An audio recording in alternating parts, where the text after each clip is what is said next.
Baby and no money. My man. How does it feel to be a gecko? Feels good. I feel very regenerative. Regenerative. We can't even speak. Regenerate. No, roll with it. Regenerative.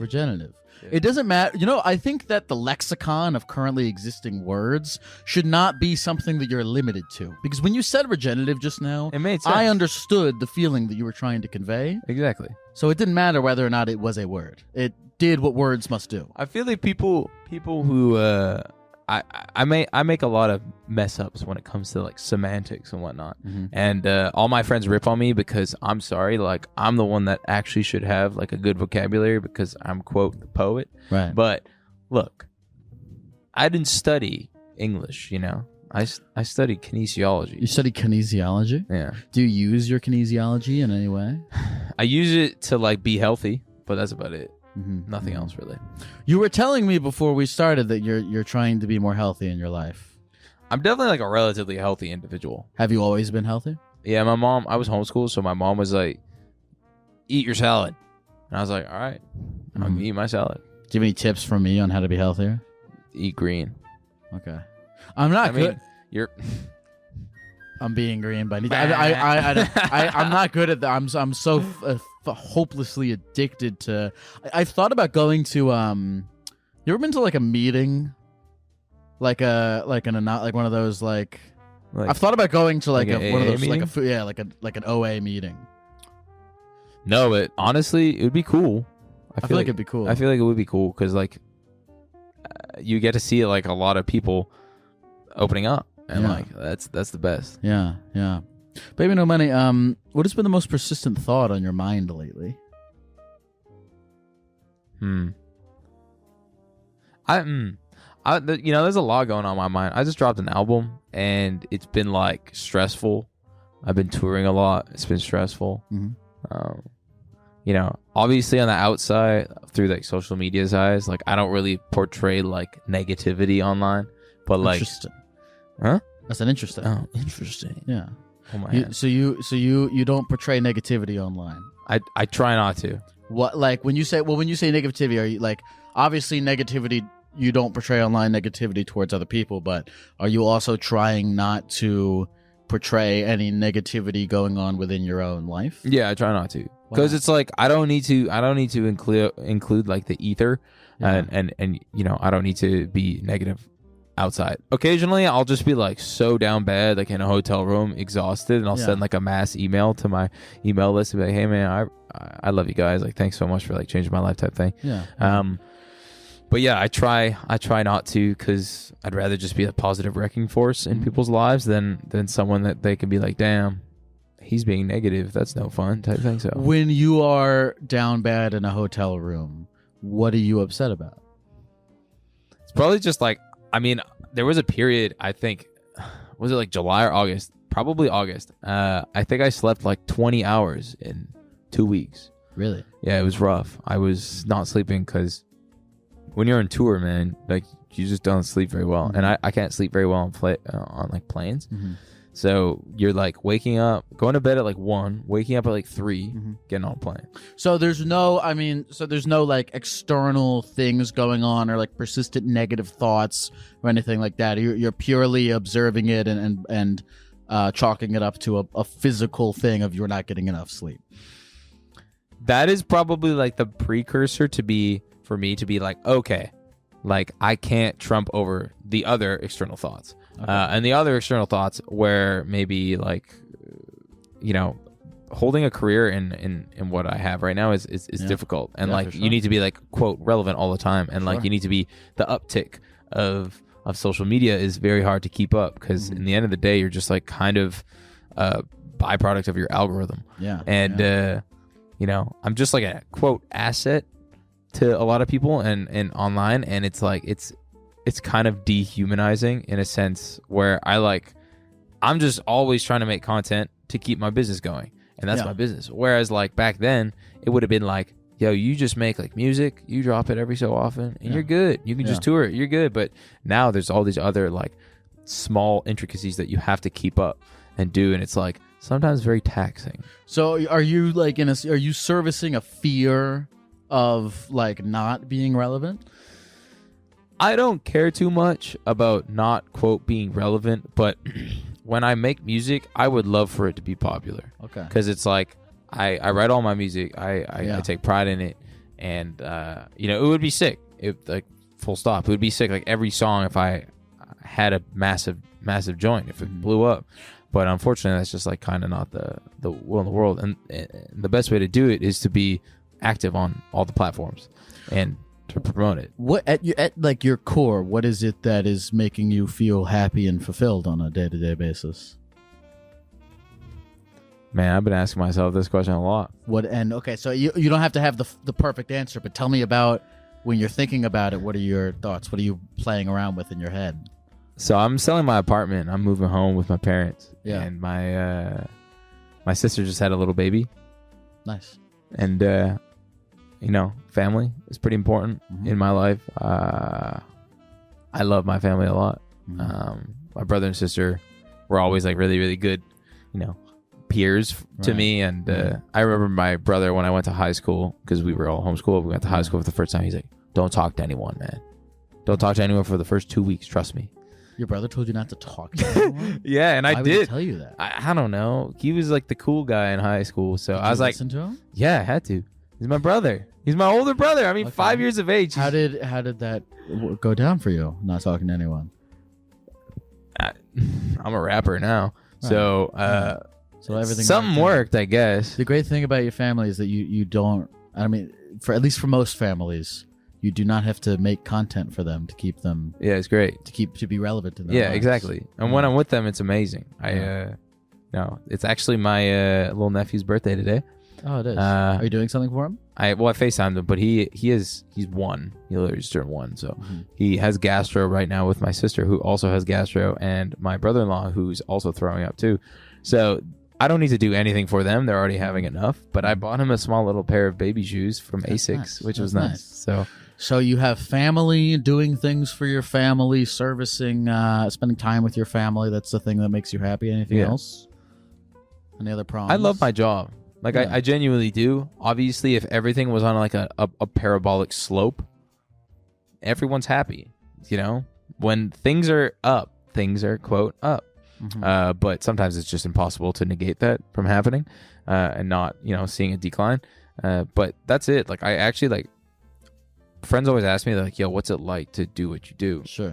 And I always say, when you wake up in the morning and you don't want to get out of bed, I can't wait till I can wake up in the morning to get out of bed. Is that every day? Every day. Every single day? Every single day. That's beautiful. I love waking up, slamming like a double shot Americano, Yeah. and just ripping work. It's like my favorite thing. Let me ask you this. I asked you at first what makes you happy, and then you took a deep reflective pause, and you said, I've been asking myself that every day, which indicates to me that it is a thing that you are still coming up with a finite answer to, and maybe there's like some conflict. I'm working on myself. What are you working on? What is that conflict?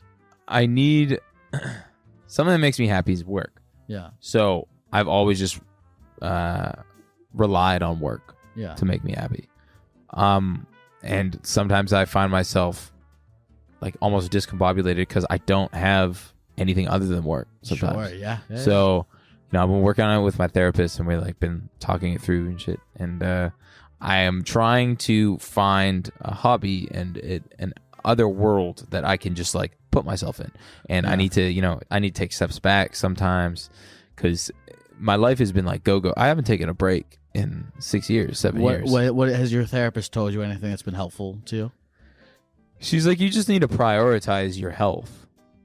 Sounds like you do that though. I do, but like, I don't. Like, I don't prioritize my mental health that much.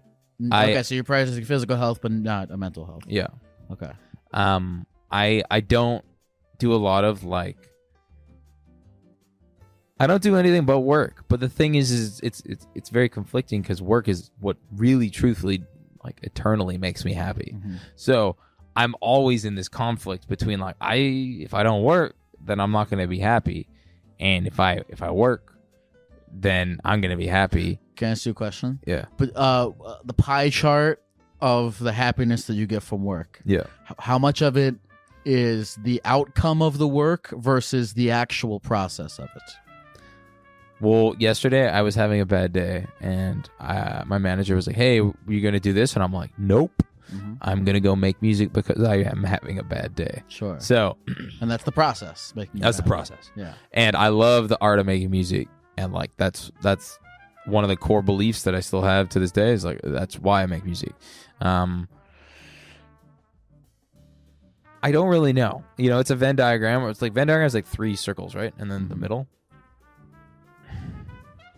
They're definitely like all over the place, but I don't know how to perfectly pinpoint. Would you do you think you would still make music if, like, let's say 10% of the people that listen to you now were listening to you, would you still make music?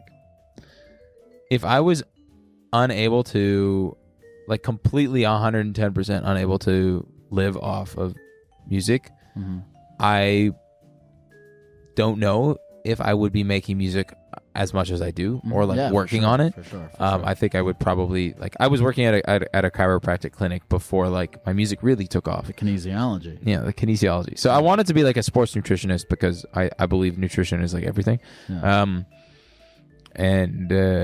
You know, gut health is like 95% of your mental health, right? So yeah. science. It's so like I'm like constantly thinking like, oh, what's the meaning of life? What's this? What's that? And I'm like eating a bunch of Butterfingers and shit. And I'm like, it's right in front of me what I need to do. Yeah. You know, I was telling you off the camera, it's like when I've had people come in and they tell me how much they're like prioritizing their health, and I was like, fuck, I gotta do that. You know. Yeah, you do. I mean, we only have one life. Ideally, last relatively long. But unfortunately, stress equals cortisol, and cortisol is the leading factor to cancer, and cancer is the leading cause of death. Yeah. So if you stress yourself out a lot, you're going to die faster. But if you don't eat good food, you're still going to die without eating good food. Do you ever eat? What's the worst it gets for you? Or do you ever do fast food? I'll do fast food because I like, you know, sometimes you're like, yo, TV, like Taco Bell, like a Gordita Crunch, you know what I mean? Like, it makes you feel bad. Like last night I had a Shake Shack, Smoke Shack. It's just so good. It's like the best fast food burger, hands down. And I had it yesterday, and I was like recording vocals, and I was like singing, and I felt terrible, and my acid reflux was firing, and the whole time I was like, why did I do that? But I did that because I wanted to. Have you ever had Panda Express? Pretty bad. I feel like I talk about Panda Express on here the way that Joe Rogan talks about DMT. You like Panda Express? I do, yeah. It's I mean, I come from Vancouver, Canada, so there's like a massive like Chinese culture there, and like huge. And I grew up eating like Chinese food that is like, I've been to China a bunch, and the Chinese food in Vancouver is like legitimately on par with the quality in China. So I can't be eating Panda Express, I'm gonna be honest. Okay, so family makes you happy, music makes you happy, being healthy makes you happy. Anything else, or is that our trifecta there? Food makes me happy. Food makes you happy. Yeah. Healthy food or Panda Express? Just like good food. Okay. Like quality, like fresh ingredients? It doesn't have to necessarily be fresh. It can be like old, but like prepared well, if that makes sense. Do you cook? I don't cook as much as I like, you know, to the level I like food. It's not like I cook, but I know how to cook. I'm not like completely incapable in the kitchen. When you're on your tour, what are you eating on a typical day? I mean, where are we talking? Where are we touring? That's the most important question. All right, we're in Columbus, Ohio. What are we eating? That's first mistake. Don't tour Ohio. You know, have you noticed there's like an Ohio trend going on right everyone now? hates Ohio. Do you know the deal with that? I'm Canadian, so I went there once and it was like, all right. I made up with some girl. It was dope. And then that was pretty much like the epitome of Columbus for me. It was really cold, and I kissed a girl. You kissed a girl? Yeah. That sounds like cool. It sounds like you had a cool time in Ohio. It's very like cool. Baby No Money, would you like to talk to some people of the computer? I think they're very excited to talk to you. Let's do it. Bam. Yes, Bambino. Bambino, I'm here with Baby No Money, and he's a gecko, and I happen to be a gecko too, and we are talking to people on the phone, and we would love to hear what's going on with you in your life today. Oh man, I called 400 times yesterday. So, all right. I have two things. I don't know if it said it in the notes, but all right. So I think I gave this guy cancer by accident. I was kind of like an asshole when I was younger, and I like stabbed this kid like in school, and then I used to like, I don't know, like I was a real dickhead, and then I kicked this guy in the nuts like for fun, and they were like, "Don't do that because you could give him cancer," and then now he has cancer. Okay, so what was the how much time passed between you kicking this guy in the nuts and him being diagnosed? Does he have cancer in the nuts, or did you kick him so hard he developed lung cancer?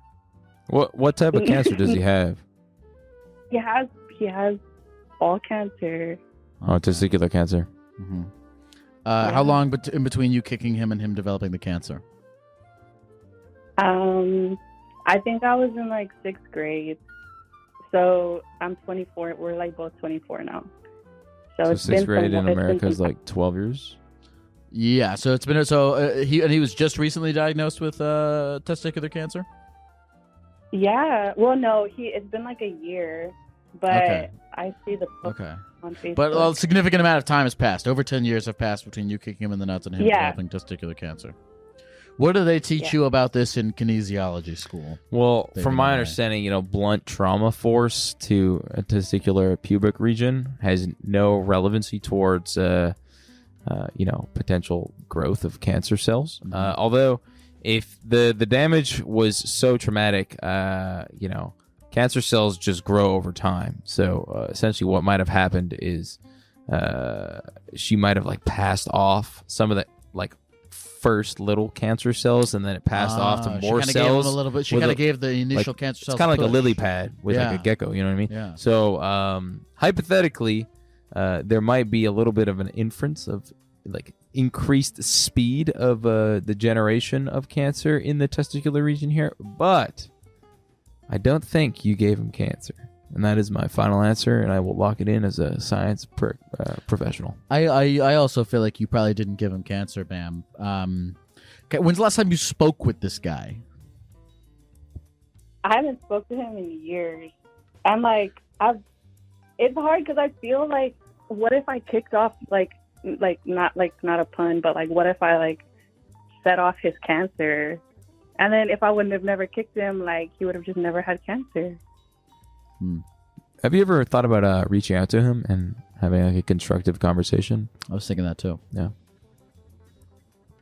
I've thought about it, but what am I gonna say? Sorry for kicking you in the balls in 6th grade. Sorry for causing your cancer. Some injustices have to be undone. You got to say sorry sometime. Yeah. Bam, I have a question for you. You say that you were, your words, you say that you were an asshole in 6th grade. You said you stabbed people, you kicked people in the balls, you were doing all these things. What was it for you that kind of, well, actually, do you still do those things? Do you still do these things as a 24-year-old, or have you since changed your ways? No, I don't do that anymore. No, I went like, my whole middle school era was like, my teachers used to like, when I got kicked out of school, like everybody told me they would like use me as an example of like how to not end up. Like I was like the poster child for like, don't end up like this kid. What was the knife that you used? I didn't use a knife. I used scissors, and I stabbed him because he threw a pencil at me.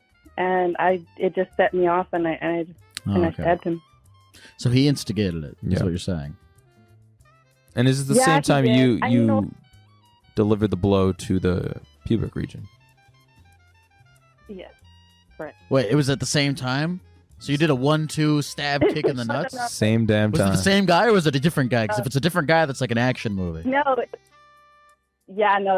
was 2 separate people, 2 separate entities that were harmed. If you think great. Sorry for interrupting. So if you think that you gave a testicular guy cancer, maybe you should check if the other gentleman who you stabbed has cancer in the region where you stabbed him. Ooh, maybe. Because if he does, then you got to get checked for cancer. Yeah, then you definitely have to get checked for cancers. Like I'm radiating cancer? Perhaps. Like a superhero, but like anti-superhero? Look, Bam, we're just trying to rule out all probable cause here. Mm-hmm. So. Mm-hmm. And it's, you know what, though? Like, it's not even just that. Like, I don't even, so him, right? And in the same year, right? So it's both, like, all this happened in 6th grade.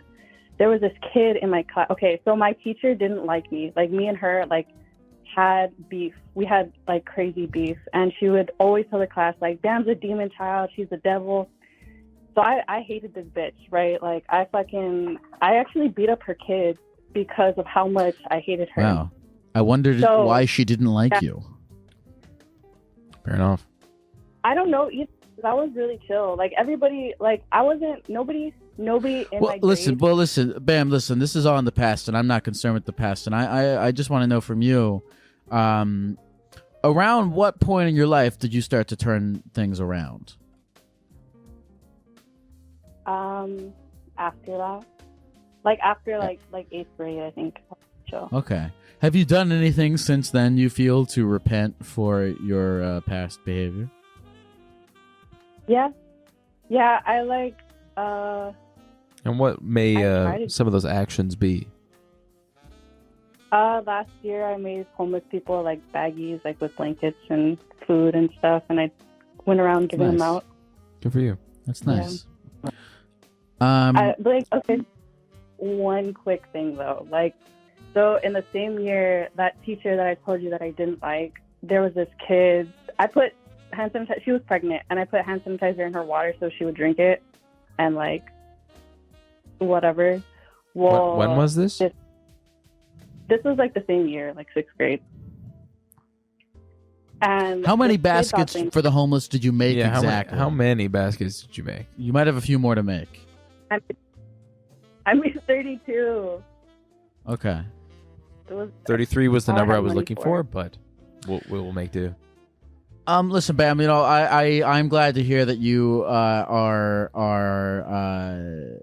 making better decisions towards the future. I think that Definitely. you should go and, you know, I feel like it wouldn't hurt to make amends with the guy who has testicular cancer. He seems like he could use a friend right now, and so I hope that you you know, summon the courage to go and do that. I completely agree. Yeah. Bam, is there anything else that you want to say to me or Baby No Money or the people at the computer before we go? I'm not a bad person. I'm trying to rectify everything. Yeah. Thanks, Gecko. Just make sure in the end of the day you love yourself. That's very important. Thanks, B-Money. Thank you for calling, Bam. Bye. So, you know, I have a few follow-ups to that. I'm curious on your opinion. First of all, Baby No Money, do you think that people can change? I was having this conversation with this Uber driver. I got in Toronto, and he's like, there are no bad people. Yeah. And then I was like immediately, but what about this? What about this? And he's like, no, they're just doing their exact same thing in their life that they believe there's no bad people, but there's people who disagree on things. So through disagreement, the belief of, you know, of their beliefs, they're altering the perspective of one another. So, and I was like, that's kind of interesting, because essentially that is kind of right. Because you have, like, for instance, in a political term, you have a far right that think they're right and a far left that think they're right. Sure. And they seemingly hate each other, and they hate each other because they don't believe in something. Right. But they're not like bad people. Well, I guess there's the idea that everyone is acting with a certain amount of intention that they believe is correct. Exactly. And we're all in disagreement. And I'm like, okay, but what about this? And he's like, well, that's unexcusable, yada, yada, yada. But, like, I do think people have the ability to change. as long as there is a place for them to grow and change. Because sometimes it's like, sometimes you're, let's say you do something stupid on the internet 15 years ago. Sure. And it comes back up. Yeah. Will that person have hypothetically changed? Maybe that person might be the most educated in the thing that he made a mistake in. Right. He literally might be like, I made a mistake. I feel bad, and now I am the most educated person in eating pickles. And he was like a pickle hater or something. I don't fucking know. And or like he used to eat geckos, and we don't like that, right? So I do think people can change.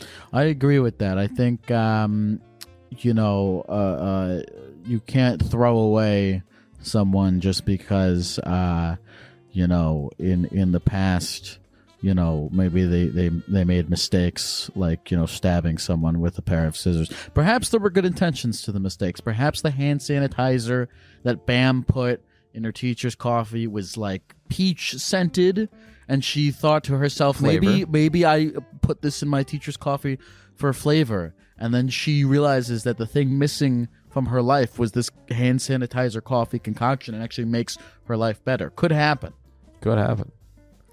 I mean, peach hand sanitizer is pretty tasty. You ever had fucking hand sanitizer? Like drank it? Yeah. Obviously. Like, really? I mean, yeah. Who hasn't? Like on purpose? Like you? Well, yeah. Not like, yo, let's drink a whole cup. Sure. It's just like the boys are like, who's gonna drink it first? And they really light it on fire, and then you're like, ugh. Really? That happened to you? Drank hand sanitizer? Yeah, a little bit. Yeah. How was it? Doesn't taste that good. Let's take another call. Hi. Hello? Hello. Hi. How are you? I'm a little shocked. Your hold music is very ominous. My hold music is a part of the past, and I've given that up, and I'm now living in the present with you, Lindsay. And at this current moment, I would like to know from you what is going on in your life that you wanted to talk to us. We're here for you. About. Okay, so the other weekend, I gotta give a little context. The other weekend, I was with my good buddy, and we decided to do some LSD, and it was like 5 a.m. and there was because we're at our university, and we were like, oh, let's go watch the sunrise in the garden, because there's like a community garden. And we went there, and we were like having fun and dancing around, and then university security pulled up, and we're like, oh my god, this is bad. And we go up to the guy, and he looks a little bit terrified of us. But that was okay. But he was like, do you guys go here? And I was like, yeah. We showed him our IDs, and he was like, what are you guys doing? Oh, and for context, we were covered in paint, as you do. Why were you covered in paint? Yeah. Lindsay? You left the paint out of the story. We wanted to be colorful. You were covered in paint because you wanted to be colorful. Now, did you cover yourself in paint before or after taking the LSD? During? This was after. This was definitely okay. That after. tracks. That makes more sense now. Dope. Where did you get the paint? Yeah. What type of paint? Is it like water color based paint, or is it like straight house paint? It definitely was not the best paint. It was we used Posca pens. It's like a paint marker. They're pretty cool. Okay. So Lindsay, it says here that you eventually got away with this, okay, and you didn't get caught for drug charges or anything, but it says you're worried that you got caught on the cameras. Is that correct? Yeah, there are cameras, and I had this dream that I got caught. That they knew, because we kind of did some weird stuff in the garden. We were taste testing all the plants, Okay. And I'm worried they will see the bites out of the plants, Is that something you could get in trouble for, eating the plants on campus? What type of plants were they? There was all kinds of plants. There was like some peppers and like some kale. The kale was this really like the good. school garden? Yes. Oh, okay. Mm-hmm. Now it's kind of making sense. Well, Lindsay, I don't feel like that's something that you can get in major trouble for. Eating the plant. Were they good? How did they the thing taste? is, yeah, they were pretty good. It was an overall like very enjoyable experience. The thing is, I'm on a dry campus, so it's like I'm like really worried if I get caught, because if I get caught, like I could be kicked out, which is not good. For the LSD or the plants? The LSD. Well, like, the plants would lead me to like them knowing that I was on LSD, and that. Lindsay, what do you study at school? Or like, I go to art school. You go to art school? I mean, seems like a good place to do LSD. Doing LSD and eating plants sounds like it's your homework.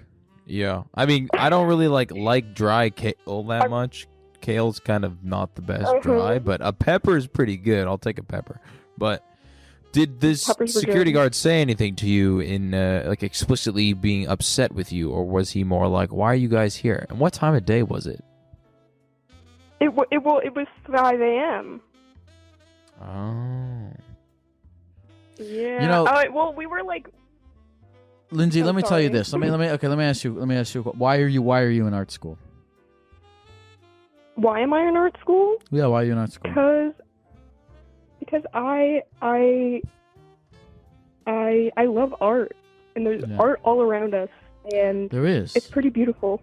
It is. It's beautiful, and look, I think there's an art to taking LSD, covering yourself in paint because you want to be colorful, and eating plants from the school's garden. And I feel like whether or not the institution that you are at sees that is irrelevant to me, because you have an argument if you were to get like battered down by the board school governor or whatever it is. Exactly. School board. She does. Your art can go outside the confines of the institution in which you are practicing it, and I think you should hold firm to this decision that you have made. Absolutely.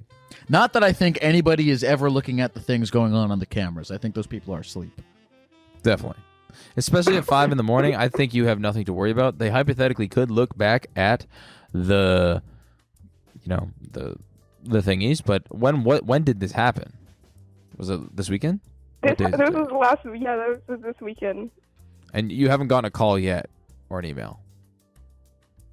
No, but like it's only Tuesday. Oh, that footage is long gone. Yeah, That's you're in long the trash gone. bin, Lindsay. Lindsay, Lindsay, is there anything else that you want to say to me or to Baby No Money before we go? Anything else about this situation? I think you're gonna be okay, and if not, it's an opportunity for you to defend your artistic choices. Absolutely. Which, as we know, throughout your career, you will have to do anyway. Definitely. Doing acid is really good for the art. Thank you so much. Anything else you want to say before we go, Lindsay? Happy birthday. Is today your birthday? No, but I'll take it. But it could be someone's birthday. It could. She's right. It could be someone's birthday. It probably is somebody's birthday.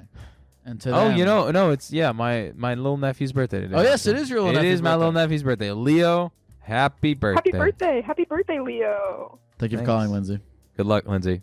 The theme thus far has been mischief. Yeah, definitely been mischievous. What kind of mischief have you gotten yourself into, Baby No Money? I'm not really one to partake. Obviously, when you're like 14, 15, you meet your first like high school group of homies, and then you're like, yo, let's go blow shit up on Halloween and break shit. Like everyone does that. Sure. Get a Roman candle and go like shoot cars. Did you do that? You've never taken a Roman candle like fireworks? Shot cars? Yeah, dude. Like that sounds really dangerous. Yeah, that was kind of crazy. Well, Canada's a different place. But Canada's definitely a different place. What would happen is we would meet this park one time. Like sometimes, like you'd meet at this park, and like all these other high school kids would meet, and they just shoot Roman candles at each other. Now the drinking age in Canada is like 18, isn't it? Or it's like I know it's younger than it is in the U.S. Yeah, it's 19. It's 19? No, 18 in what's it called? Quebec, I think, and then 19 in 19 in Vancouver? Yeah, rest of Canada. I feel like that leads to more mischief at an earlier age than we have here. Perhaps. I mean, the longer you guys have to wait out here, the more like angsty people are. Right. I was done my drinking when I was like 20. Like, Interesting. Like my heavy amount of drinking. I was just like, oh, I'm over this. Like, I don't need any more. Also, I just overdrank for a year straight. So, what Canadian sentiments are we missing here in the U.S. that would benefit us as people? I mean, free healthcare would be cool. That would be cool. That would be very ideal if it was global universal healthcare. You know, if there were global universal healthcare, then Bam wouldn't even have to worry about giving that guy ball cancer. This is true.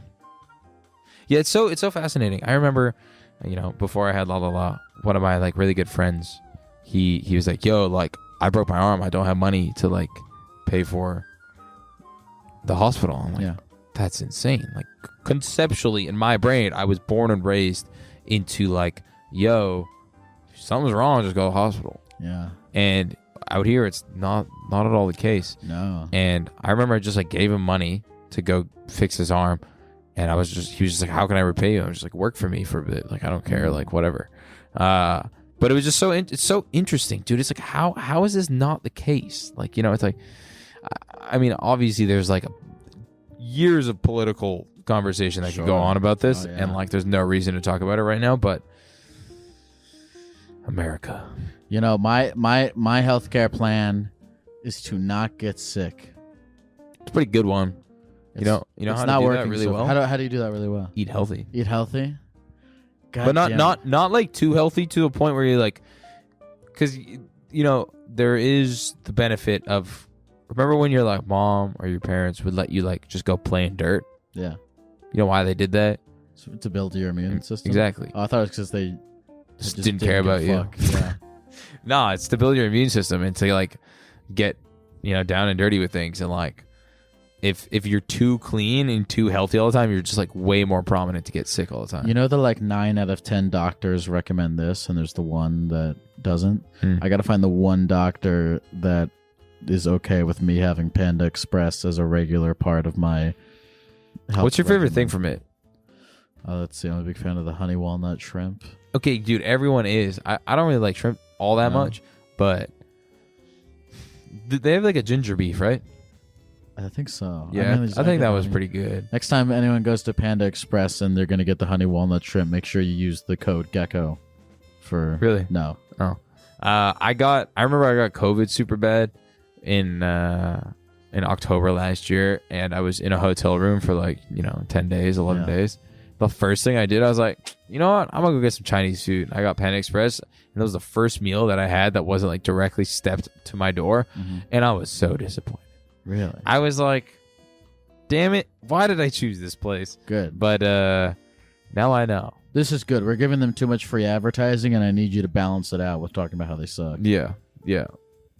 But in the end of the day, guys, if you want Panda Express, it's great. Dominic, are you in a car right now? I am in the car right now. My Pull phone is over. connected to the car. Pull over? All right. You're going to get a GWI. Yeah. Don't be getting arrested. I'm pulled over. Good. Okay. Good Where job, are you sir. pulled over somewhere safe? Yes, sir. Okay.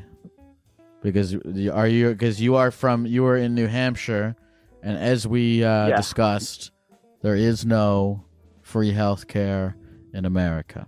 Yeah. So talk to us. No, there's none. So, firstly, I want to talk to Baby No Money really quick. I just wanted to say, you're goated with the Riz. I came from Hassan's stream. I saw you earlier. I love you, man. Thanks, man. I am goated with the Riz. No, you really I are. like that term. I don't know. I've been seeing that term around a lot lately. Riz, meaning like game, meaning swagger. Where did that? Do you guys know where that term came from? It feels like a random word. I was Honestly, exposed to where it just- came from on Hassan's stream today. I think it's like a YouTube streamer or like a lifestyle vlogger. I can't remember his name, but it's like Amon. How much Riz does this guy have to have? He has unspoken Riz where he like, it's just this meme of like him looking at a lady and then the lady's just like, let's do it. and it's just unspoken Riz. I don't fucking understand. But is this guy's name Riz, and that's where like the actual word came from? No, I have no idea where like the Riz, like the word came from. See, this is at the very beginning what was the very first word that you said at the very beginning of this? Rejuvenative. Rejuvenative, yeah. That's like, it's like you can just make words mean. There's no arbiter of what is and what is not. You can just say a word, and then that is now a word. I mean, that's how words became words. Exactly. Just like Dominic's name. Dominic, it says here that you're us. addicted to Red Dead Redemption 2. It's having a large amount of control over your life. And you are feeling, genuinely addicted to it. Is that accurate? Well, I feel addicted to it, but like, I don't want to quit. I love it. That's an addiction. That's what an addiction is, sir. But do you need to quit? How many hours a day do you think you're dedicating to this game? Well, during the week, I don't get to play it that much because I'm at work. But on weekends, it will take up most of my day. And yesterday, it wasn't the reason for this, but I called out of work yesterday. And I was at my girlfriend's house, and I ended up playing probably about 10 hours yesterday instead of doing anything productive. But is it impeding on your like family and your girlfriend's life? Like, is she upset with you playing it? I don't know. I think she likes it. She kind of feeds my addiction, which is part of the problem. She's like, I went into the room last night because I had to leave. And I said, do you want to like cuddle and like hang out for a bit, or do you want to like chill? And she goes, oh, it's okay. You can just play Red Dead. I want to watch. So she kind of feeds into it in a way, but dude, he's got the Riz, bro. I feel like wait, so you're telling me that your girlfriend would prefer over like cuddling and doing things and like going out or any other activity. Your girlfriend prefers to sit there and watch you play Red Dead Redemption? Well, I'm going to say this up front. We live a very stagnant lifestyle. We like to sit around and we smoke the little weeds, and we build Legos together and play video games. It's kind of what we do. We work during the week. Yeah. So it also says you're looking to stop this tendency. Are you actually? I thought I told him that I wasn't trying to stop it, but I don't know if it might have been like a better headline to catch your attention to say I was trying to stop it. But no, not really. Dominic, I don't want headlines. We want the truth. We want the truth. Nothing but the truth, my man. Okay, the truth. I don't want to stop it. I love Arthur Morgan. He's got a nice voice. I wish I lived in 1899, to be honest. Main character. Oh, I thought the main character. I thought it was John Marston's son or father or something. No. So in Red Dead 1, you play as John Marston, but in the epilogue, you play as his son. And in Red Dead 2, you play as Arthur Morgan. And in the epilogue, you play as John Marston. Okay, all right. Dominic, I have a question for you. Is there anything in your life that you feel like is incomplete or anything? You say, I'm playing too much Red Dead Redemption, and it's causing me to not do anything productive. Can you think of any specific productive things that you would be doing were you not playing so much Red Dead Redemption? I feel like I need to get back hiking more. I used to hike a lot, and I used to do jiu-jitsu, and I haven't done any of that in like the past few months. I have really kind of neglected. Do you feel it, or do you want to do it? Do you feel like you're losing you're losing that time because you're spending time playing a game, or do you enjoy the game? It's hard to say because I do enjoy the game, but there are moments when I look back on it and I'm like, oh, I could have used that time better. And it also almost makes the time feel like it goes by faster because I'm not like as in the moment. I'm just kind of like, oh, I'm playing a game, and then the game just kind of consumes 4 hours, and then I'm like, oh, that felt like nothing. So it's making time go by faster, and you wish that the time was slow and that you were sitting there in the moment of it and appreciating it. Is that correct? Yeah. It's just, it's a motivation problem for me, mostly. I think I do get home from work kind of late most nights, so I'll just kind of be lazy and I won't want to do anything. So I'll just stay up late playing Red Dead and then sleep until when I have to go to work, so I don't really have anything else to do during my day. Why don't you set, if you have 2 days off on a weekend, why don't you set one day where you can play all you want, and then the other day have an external factor, aka your parents, aka your girlfriend, to force you to not turn the console on. Perhaps it's a PC, where you go do something that day, and you guys set up a very scheduled day to go actually do real life things. Because sometimes, man, real life is it's pretty nice. This is what your new song is about. Yeah, go outside, motherfucker, and touch grass. I touch grass, man. So I go on walks at work. Okay, so you're putting in. Can I actually can I bring up what we were talking about a little bit before this with the World of Warcraft? Yeah. You told me today that you logged 3 whole years. 3 years of World of Warcraft. Oh. Yeah. Which is it's fast, and I wanted to find a way to bring this up on the podcast because it's fascinating to me. Because, and I know you said you did it before you had a music career. Yeah.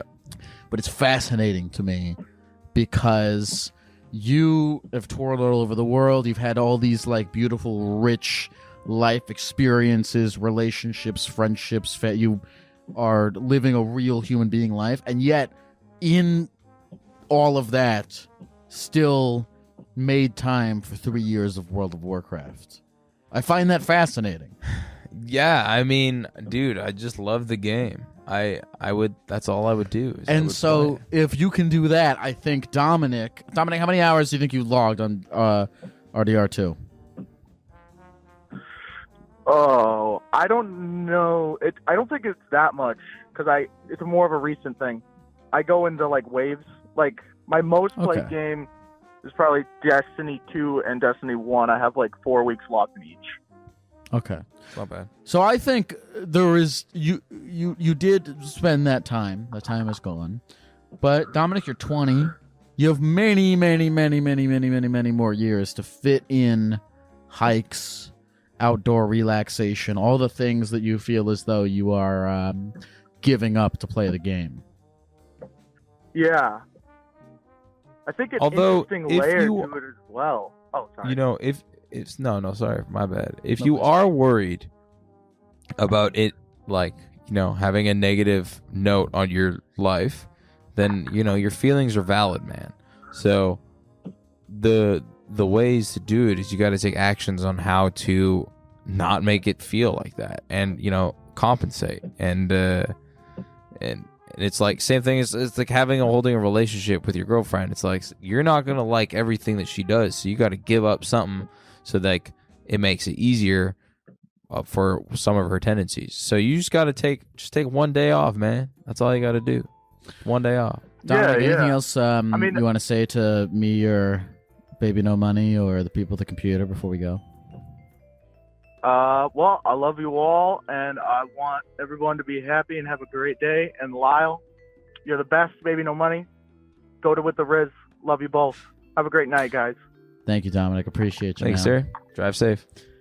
Listen, I think we're great, but we are no Red Dead Redemption 2. We're no Arthur Morgan, whoever that is. Definitely not. We've been doing this for about an hour. Let's keep going. How are you feeling? I'm feeling good. Checking in. Dude, I feel great, man. I've talked a lot today. You've talked a lot today? Yeah, it's been nice. Yeah? Well, like before this, you were talking a lot? I had like a meeting with like a potential partner on my project at like 1 or like 12, and then 1 I was on a call. 9 a.m. I had a therapy session. Okay. Can I ask you what you talked about in therapy today? You don't have to tell me if you don't want to. No, absolutely. So yeah, it's kind of like what I was like discussing earlier. Is there was so many moving parts. So I just got back from Southeast Asia. Fuck yeah. Yeah, it was great. Were you touring? Yeah. Really? In Vietnam, Thailand, Singapore. Do you have fans there? Yeah. That's fucking sick. Not a ton, but I mean, the thing is like when you tour Asia, bro, I don't care if no one shows up. I'm eating good food. I'm in Asia. Who fucking gives a shit? Yeah. So yeah, I got back from there and I was like so incredibly jet lagged for about like 10 days, and I had an album coming out and I had a show to do in Arizona. I wasn't sleeping. So everything was like kind of like building up, and I remember I emailed my my therapist. I was like, all caps, we need to get on a call now. Yeah. ASAP, please. I'm losing my mind. And she's like, I got you. So I scheduled for the next morning and we just talked about everything. Just a lot has happened personally this year. Also I've done like 100 shows and got about like I think 40 left. So it's been a very busy year. I've definitely shaved off some years of my life because of touring. And you think so? 100%. There's no doubt. What with the stress? Yeah, definitely. Like there's just no question. Like probably a legit like 2 years. Easily. You actually think you've shaved off 2 years at the end of your life? Really? But can I ask how old you are? 27. 27? And you feel like... I feel like I'm going to hit 70 and 75 and start croaking. Yeah. Yeah. And like I know for a fact that like when I get old, like I'm riddled with like chronic pain. Yeah. And I know for a fact when I get old, it's going to be very difficult. Mm-hmm. My mobility is already reducing year by year, and it's like...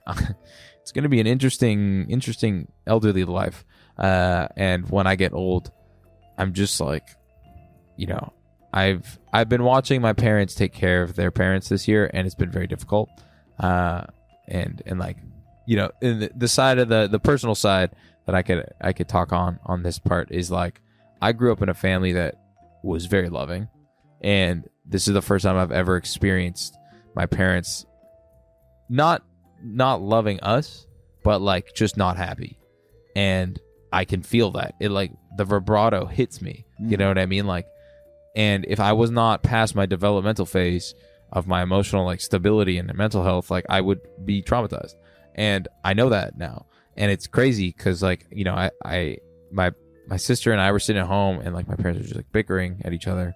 And I was like, we're having a fucking family meeting because this ain't how we act. Like, this ain't how, like, our family was. So, was that one of the first times where you had to, like, take control of the situation and go, 100%. Okay, guys, we need to... I was just like trying to work on things, and they would just be, like, annoying in the back. And I'd be like, guys, grow up. You're older than us. Like, grow up. Like, love each other and get through this together because that's going to help. Just it's way more effective. I absolutely love them. They're the most unbelievable parents I could have ever asked for. And what is it? Maybe this is too personal. You're getting enough. Why do you feel like they're unhappy? Long story short, when there's disturbances that are like when people are at full capacity and there's extra disturbance, they break. Yeah. So, and to live harmoniously, you need to be individualistic to the point where you have everything locked down on yourself.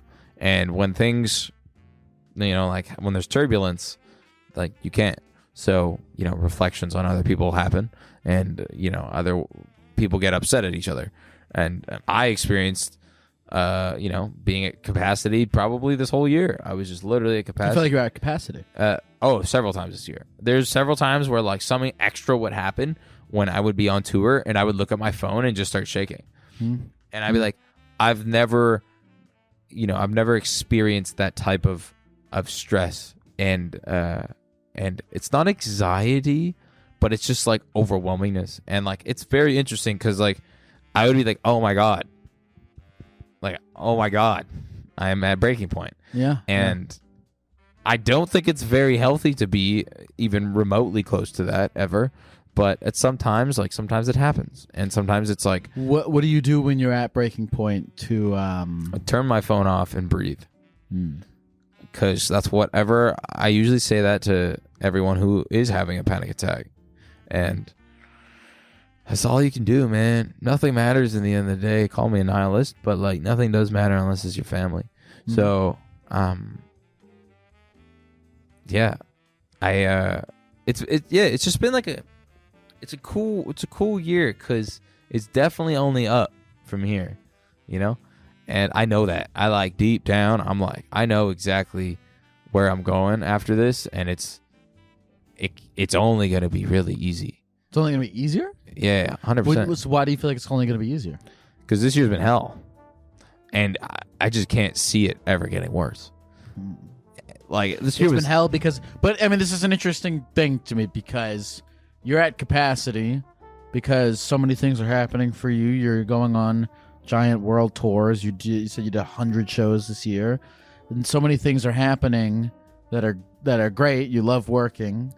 But they're also taking you to your breaking point. Yeah. And if you're looking forward, you're seeing things that are good. I would assume you are seeing both a continuation of your massive success, but I guess then also a stronger capacity to deal with it. Well, I mean, it's like conditioning, right? So if you condition yourself all the time, like, things don't get easier. We just have an ability to deal with stress way more effectively. That's what I've realized, at least. And there's just, after this year, bruh, I'm missing like 7 extra massive things that have happened this year. I've been through the ringer. I remember, so I caught up with my therapist, and the last time I spoke to her was in May, before like my big tour started, and I told her everything, and she was like, "Are you serious? This all happened in like 5 months?" And I'm like, "Yeah." And it's just been it's been a lot, but it's been a really, really, really good learning experience. Like, now I know, hey Alex, don't do 100 fucking shows in 6 months. Hey Alex, when you take a vacation, I know this now, and I really know this now because I got it from a learning lesson. But the thing is like I'm a natural born bred athlete. Yeah. I used to be a competitive swimmer, so I have it in my blood to push myself really hard. Oh yeah. And now I know it's just like, it doesn't matter. Like, well, this is like you, as you said, you know it now. It was a hypothesis before, and now that you've lived and you've found your limit, the only way to really actually know it was to go there. Yeah. And now that you are there, and you know your limit, I can see why you now are like, okay, now that I know my limit, now that I have the information that I needed to move forward, things are going to get easier. 100%. I like that. 100%. Like, there's no question. Like, life is going to be easier. Mm-hmm. I'm glad to hear that you're optimistic, man. That's good. It really sounds like you've been through a lot, but that you didn't come out of it empty-handed. I mean, I can only take the positive from this because, like, dude, like, if I were to take the negative, then I'd just be like sulking, and there's no point to sulk. Mm-hmm. I mean, I get it. Like, feel emotion, feel it. Like take time to bathe in negative emotion so you can see the positive of why you did that. It's like every time there's a breakup, the breakups hypothetically might be done because of a actually very important reason, where it's like you were not doing something or that person was not doing something, and it happened because it was supposed to happen, not because like there was just a mess up. It was supposed to happen. So all these things are all like, it's kind of like, quote, fate. And do you believe in fate? I believe in, we all got like one pathway. That's it. And like you can keep changing it, but that shit is just like if you're like, I'm gonna change it. It's that's still the pathway, because you're like, I'm gonna change my fate. But in actuality, it's still you're changing it. So that's a little bit. That's like determinism. Yeah. And so you believe in like me waving my hand right now was a predetermined action by an external force? Perhaps, yes. That's cool. I like that, though, because what determinism does is avoids you of any personal responsibility to do anything. Here we are. Get going. You want to take a call? Yeah, let's take it. Hello? Hello, Axel. Oh, hi. How are you, Axel? Hey, how's it going? I'm doing good. How are you? How are you doing, Baby No Money? I'm good, man. I'm good. What's going on, Axel? Tell us everything. Well, it's great to hear him. I didn't know there was two people. Hello, whoever this is on the stream. Well, Can I get your name? we have Lyle and we have Baby No Money. My name is Alex. So it's all used pretty much the same letters as Axel. So I was thinking that Axel's kind of like an anagram of Alex. yeah, it is. Axel, what's going on with you, man? How can we get you today?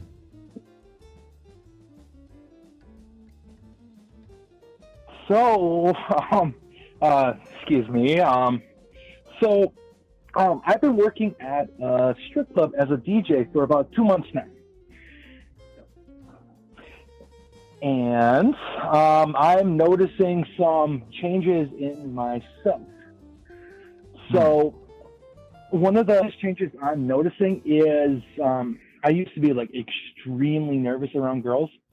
Now I can walk into the dressing room. They could be like 4 girls just totally naked and be like, "Hey, you're up next." Just walk back. It's a bizarre feeling, and I feel like it's changed me in other ways as well. Like, say for example, I DoorDash. So what has like you know, this is a story. This girl, she comes in, she's DoorDashing as well, and like, you know, I stood up and I struck up a conversation immediately, and I mean, she was, you know, pretty good looking, but it's hard to believe that it's me because So Axel, I mean, listen, to get to the core of what you feel like you're experiencing right now, you said that you felt uncomfortable around girls beforehand, and is this job making you feel more comfortable? Yeah, honestly, it isn't really uncomfortable anymore. Like, you know, I'm comfortable around them. It's like numb. Like it doesn't faze me that, like, you know, there's 5 titty badges in my face. Okay. You know, I can go in there. So has it been a positive thing for you? It has, but there's also negatives as well. What is the negative? Yeah, we gotta hear the negative. So, I've been noticing, like, you know, my desire and drive has gone down to, like, 0. Like, I have no, like, incentive to go out and, like, you know, let's say, like, you know, yank the, you know, when I will here. Like it's just completely just diminished. So it says here that you are struggling to get horny now, so let me piece together what I am under my understanding of what is going on right now. You have a job at a strip club. You are constantly surrounded by naked women, by sexual energy and whatnot, and it has become a normalized thing for you. And because it is so normalized, you now struggle to feel sexual arousal. Yeah, and I'm wondering if this is normal, or should I be like concerned? Like, what do they teach you about this in kinesiology school, Baby No Money? Well, they don't teach much about this in kinesiology, but I will say, I went to this place called Jimbo's Clown Room in L.A. I like the story already. Yeah, and it's like a burlesque dancing club. The ladies don't get naked, but I remember I was like, man. The vibe in the room actually is amazing. It's a great bar, and it's super positive. But so I went in there and I was like, I don't really like the concept of throwing money on girls. Like I just don't like. Sure. It's not. But it is. It's supporting sex work. It's great. I totally agree with it. But I before I was in there, I was like, I'm not the biggest fan of this. And then I started brushing out to it. I was like, this is actually the vibe in the room is very positive. And I felt way more comfortable watching the lady because, like, you know, when I got in there the first time, I was like, do I leave eye contact the whole time? Like, do I like make eye contact? And unsure of the etiquette. And I was just like, you know, I didn't know. I don't really go to strip clubs very often. So I definitely felt about in 25 minutes, 30 minutes, I was way more comfortable in that room. So that could be it. I mean, it could really just be conditioning of what you once thought is so, quote, you know, I don't know, perhaps sacred in a sense, Mhm. where you're like, oh, like I am so attracted to a woman that when you see it all the time, you're just like less inclined, because it's kind of like, you know, when you eat the same eggs every single morning, prepared the same way, they get a bit boring. It's probably the same thing, but being horny, what else turns you on? That's a good question. Man, this is gonna sound kind of weird, but like I watch a lot of hentai. Honestly, that's what really gets me. It's different, you know. My concern is it going to affect me later on when I want to have kids? Am I becoming desensitized to, you know, women in general? It's, you know, that's my main concern. How long have you been watching hentai for? The show or Hentai. No, hentai. how long have I been working at the club? No, how long have you been watching hentai for? Are you avoiding the question? You can be honest. This is a safe space, actually. You can be honest with us. I've been watching it for quite a while. I really like that tentacle shit. You know, it's just interesting. You know. You know, hentai is an interesting, because I feel like with porn, at the least with like human porn, like it's probably not great, but it is a thing where it exists in real. You can have human beings have sex with each other, but you will never have sex with a cartoon person. So that's a hard thing. Exactly. I think that's kind of where it's, you know, hitting the right spot though, is it's something different than the normal. What's your if hentai that kind of makes sense? I mean, I've tried. It's not really necessarily for me. I'm trying to think. I'm actually like trying to think like the science or the social science behind, or the psychology behind why you think. So do you think like so when you go out talk to a lady now, like it's easy as hell, and you have no interest in. It's like talking to you guys. You have no interest in pursuing, you know, like what about like an actual relationship? Like have you lost all like thought for that? Like you know, hypothetically get married to someone, like, you know, find a lover? I haven't lost hope, like a pipe dream at this point, but I notice the lust is taken out of the equation, and when that's taken out, it's like I'm talking to another person I know. It's how often do you meet women outside of your workplace? Quite a bit, actually. I do DoorDash, and for my primary job, I set up tech displays. So I'm constantly interacting with customers, you know, people that I deliver to, people that I see in the store, etc. And I also go to college as well. So, you know, I'll talk to some of the girls there. Do you think that because you're doing a lot of like service jobs, do you think that also in itself helped you become more outgoing? Right, just because you're talking to people all the time. Because I remember when I was like a busser and then I became like a server, I was like, I'm not like an introvert. I'm more of an extrovert, but like, you know, I didn't have people skills at all. And then, you know, I started doing interviews and like I started working at a restaurant and serving, and it's just like you're kind of like put into that position where you're just like, oh shit. So, do you think that would have attributed to anything at all? I've thought about that as well, but I've been doing a lot of customer stuff since, you know, I was 18, you know, customer service, working at like, you know, fast food joints, whatever, you know, alongside my main job. So it got to a point where when I'm in my like work clothing, it's like putting on another mask, but it doesn't feel the same way this time. You know, I feel like wearing that mask, not just, you know, oh man, I'm going to work, I got to put on this, you know, this, you know, face. Yeah, no, that makes sense. It's kind of why. What do you want to change? Like, what change are you looking for in this? Like, are you just upset and worried because you have no like sexual drive anymore, and you don't want to jack off, and you can only jack off to hentai? That's what's and concerning tentacle me. porn?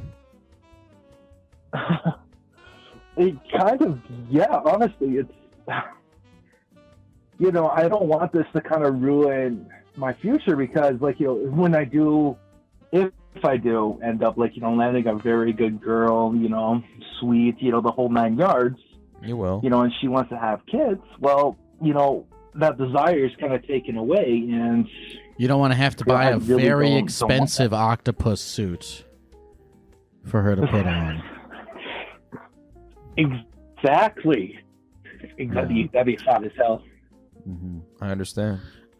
It's Axel, I feel. Do you have a real therapist, Axel? Because I do. I feel, I stuff that we're have, talking about something that is like, you know, a real genuine like health issue. I feel Yeah. like, you know, Like porn is like their porn addiction is a real thing, which also can lead to like this immediate type of feeling. I just like, I don't know. I've never experienced and heard it from someone coming from a perspective where, you know, working in the field of, you know, sex work all the time. Yeah, honestly, talking to like a professional would probably help. I don't think we are.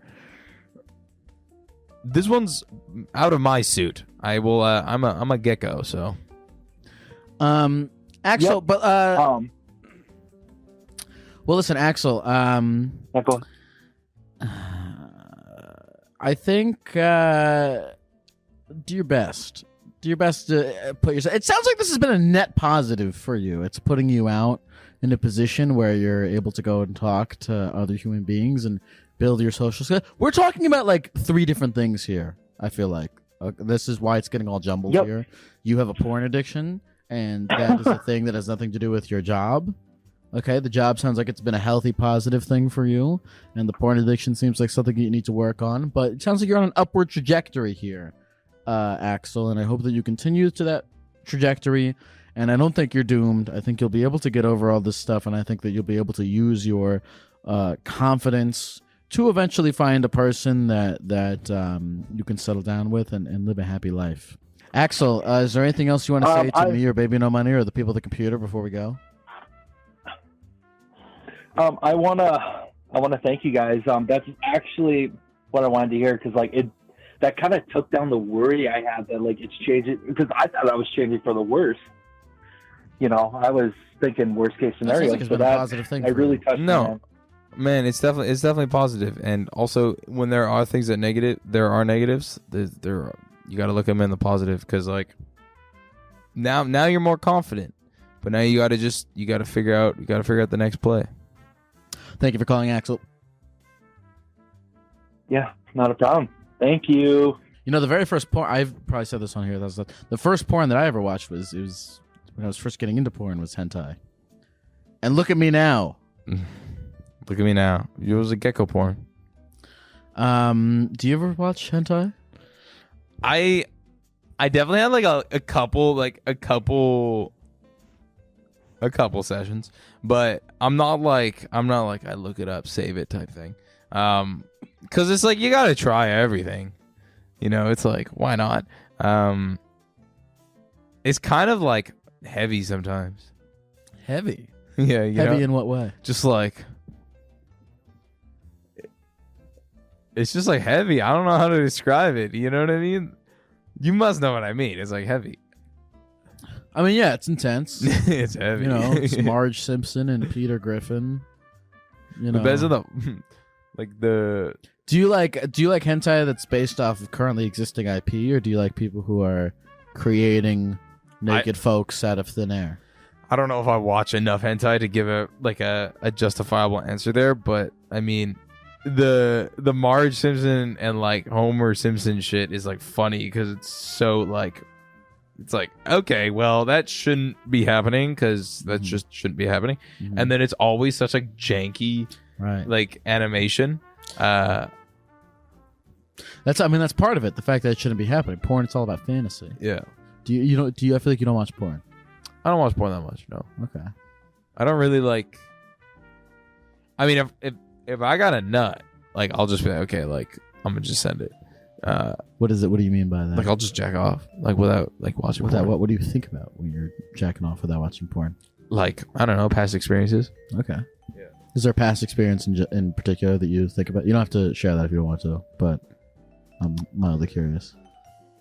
Yeah, I mean, I've had some decent sex in my life.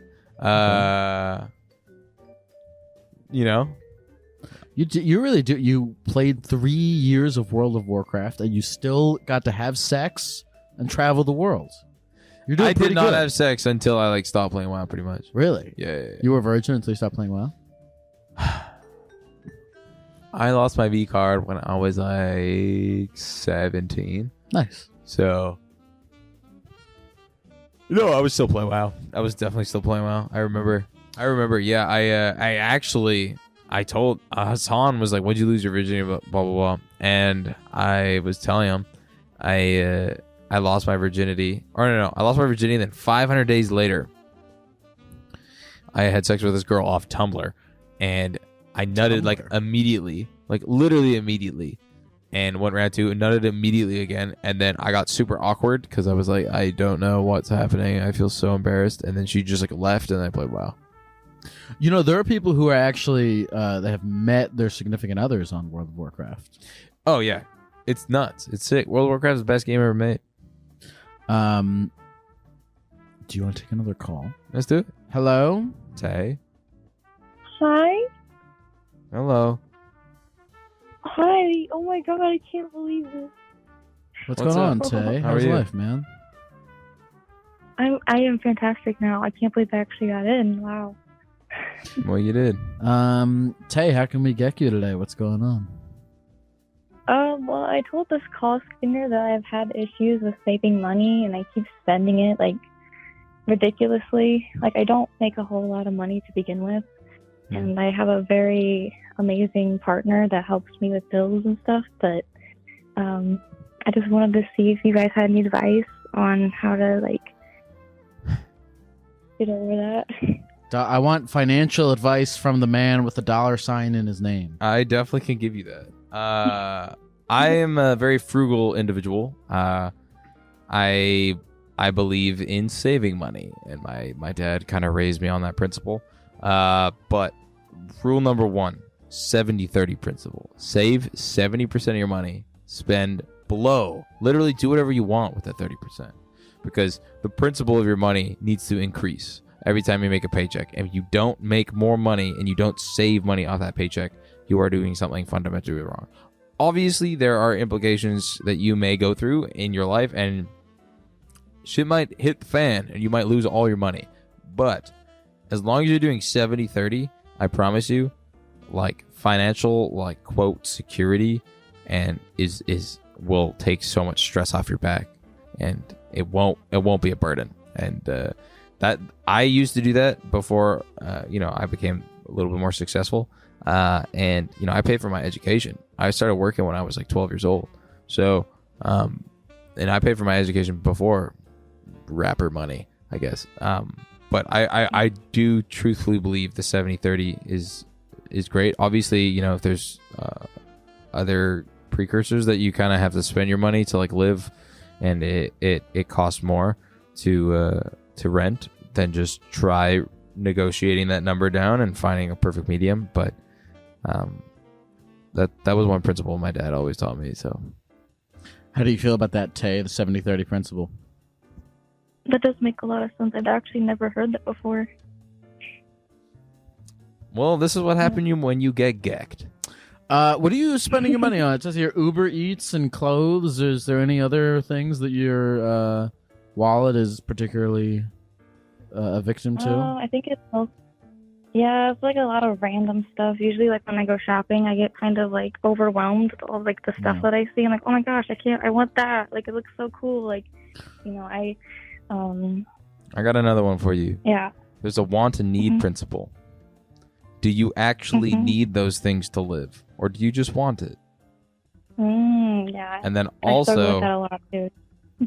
do you like cooking? because that will save you thousands of dollars. Uber Eats, you're not getting out of there without spending like Yeah, Uber Eats is a waste of fucking money. delivery fees. Highway robbery. Are I about swear to God. $50 or something. Dude, like I that. shoot my feet every time I order food off Uber Eats 100 times. Every time I'm like, why am I spending $35 for one roll of sushi? It's crazy. It's crazy. It's insane. So if you do live close to a Costco, buy bulk of like grain products and meat products, and then get your fresh vegetables at a fresh vegetable spot and make your own food. Trust me, it's also therapeutic too. And if you're cooking, you're not spending time spending money elsewhere. Science. This is the most like That is sensible totally true. things that anyone has ever said on this podcast. Dude, What I are you went talking to about just now? so I was in university and I was spending $50 a month after like I would buy it, spend $1,000 of like get tons of like grain and meat product and freeze it, and then I was spending $50 a month on food. Really? Yeah. Do you do that now? Hell no. But like I was doing that because I was like, I need to pay for my education, I need to pay for a place to live, and I need to pay for enough coffee so I can make music. And like that was like my main priority. Like I just like I had my priorities straight, and that was it.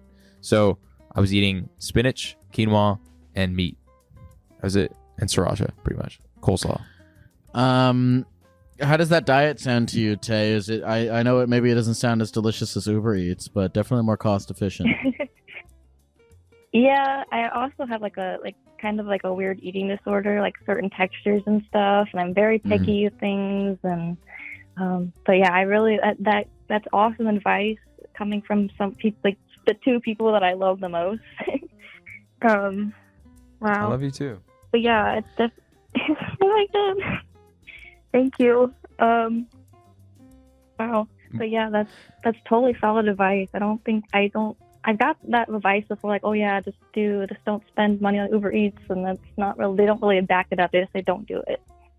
You know, like, but that's, I mean, Uber Eats, that's totally food is a necessity, 100%. But you know, how many like pants do you have, and how many days in the week? I wear like the same sweater every single day, and I did not pay for it. How many times? I've worn the same pair of pants. So many times. Probably for like I've had full months at a time where I've not changed. I have my these like pants. jean shorts that I swear to God have like so many stains of other random stuff. Yeah. So basically, what we're telling you to do, Tay, is to not wash any of your clothes and to wear the same pair for a while. Yeah. And when never they take get a shower dirty, either. And when they smell, you take pride in that smell, Tay, because it's getting you closer to your goals in life. Absolutely, Tay. Tay, is there anything else you want to say to the people at the computer or to me or to Baby No Money before we go? I just want to say thank you so much for taking my call. This is like a dream come true. Words can't even not describe how awesome this is right now. Well, we're here with you, Tay, and you just got gecked. It's been an honor, Tay. Thank you for calling. Thank you. Love you guys. Bye. Love you too. That was nice. She's nice. I hope she Does a 70-30. makes more money.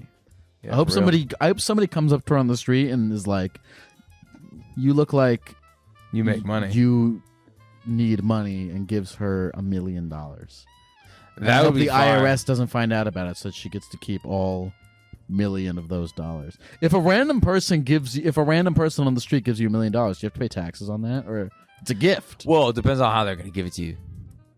Cash, Hell nah. like a briefcase. Dude, that'd be fire, man. Just walking around with $1 million cash. What about a briefcase? Venmo?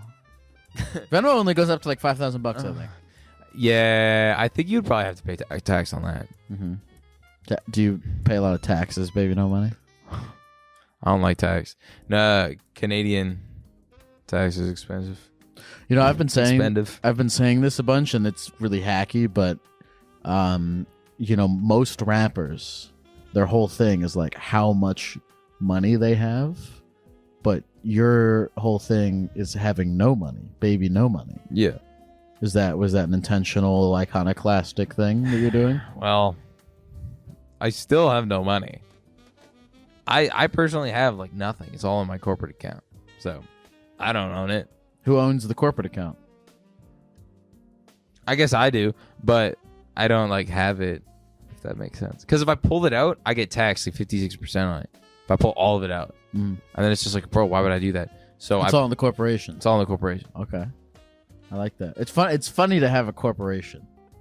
It's annoying because my understanding, I was like, I'm gonna make all this money, blah blah blah, but then you have to pay tax and you can't pull it out. You got to pay yourself dividends, and it's like, I did not expect it to be this convoluted. But what do you spend money on, dude? Not much. No, I like really live by the want need principle. Okay. I will spend my food. I will swipe my card at restaurants without looking. Sure. Everything else, I will like be frustrated with. What frustrates you having to spend money on? So, my brother, he called my mom one day and was like, "I'm disappointed in Alex," and my brother's like the chosen one. Yeah. My mom, firstborn type thing. He's the favorite for sure. My sister and I are always, every family dinner, we're like, well, Ed's the favorite. So, and she's like doing her PhD in psychology and like genius. Mm-hmm. And, Ed's a great guy. Does photography, makes great music. But he would always be like, dude, you're the rich one. You got to buy us alcohol when we go out and party. You got to do this. You got to do that. And it just like frustrates me because it's like, I just don't like spending money. I never have. I never will. Right. And I don't need anything because I don't need anything. Like, unless it's food, which is like a necessity. Is money a motivating factor for you as you act in your life? Yes and no. I grew up with the concept. My dad is like super traditional. He's like, make money, like settle down. Like, that's life. Mm-hmm. And, when I was going through high school, I was not an academic at all. I still am not. I'm terrible at writing. So my understanding was like, I just got to make money. I just got to make money to support myself, put a family, like have a family and, have something over my head. And that was like kind of the goal. So when I had nothing going for me, I was like, damn, I'm a mess up. I'm kind of useless. And the academia was not really thumping as well as it could have. I'm a C+ student. I'm a B-. So I was like, I'm never gonna get a job that's gonna amount to anything. I'm gonna have to work my ass off because Vancouver is so expensive. I'm gonna have to work my ass off for like 25 years to even consider like buying a house. You know what I mean? So that was like my perspective with everything, and then I'm glad that it happened, and I'm glad that I'm a little more successful than I would have been.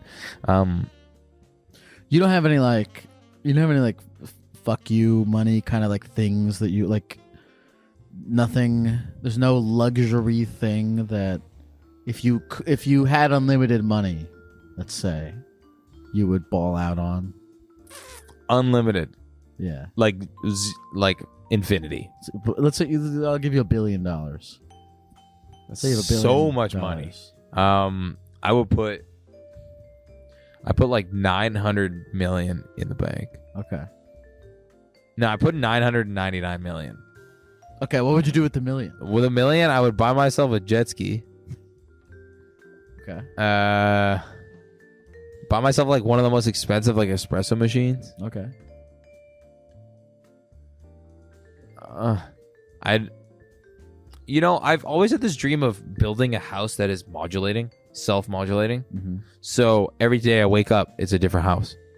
A different house? Yeah. Like Monster House? Yeah. Like Monster Inc. So I've always wanted that, and I like will probably eventually like design it, because you know how you get bored in your apartment sometimes, or your house, because it's the same. I don't want that to ever happen. I want to wake up and be like, this is a new experience. You want to build a house that becomes a different house every day? Yeah, not like size, like square footage. footage. Is that a physically possible thing to create? Surely, with enough money, you can do anything you want. Yeah. 100%. You're gonna have to use all $1 billion of those dollars to make that.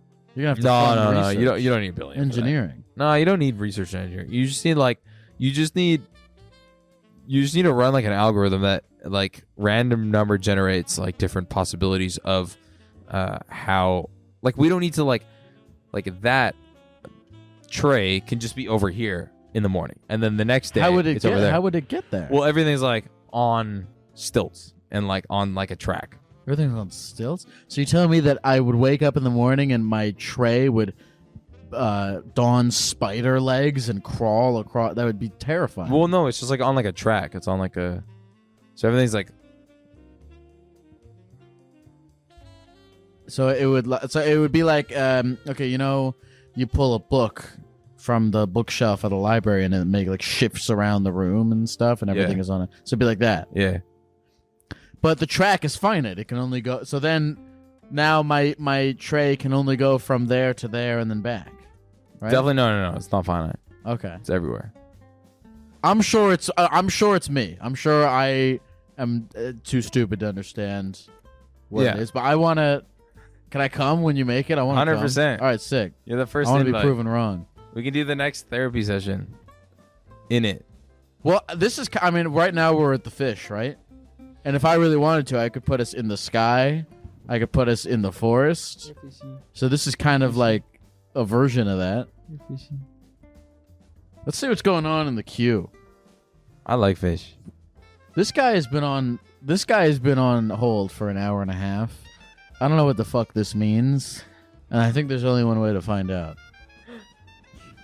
If you fuck around enough, you might find out. That's what I do when I see something in the queue, and I'm like, "What the fuck does this mean?" I'm like, There's only one way to find out. Hello?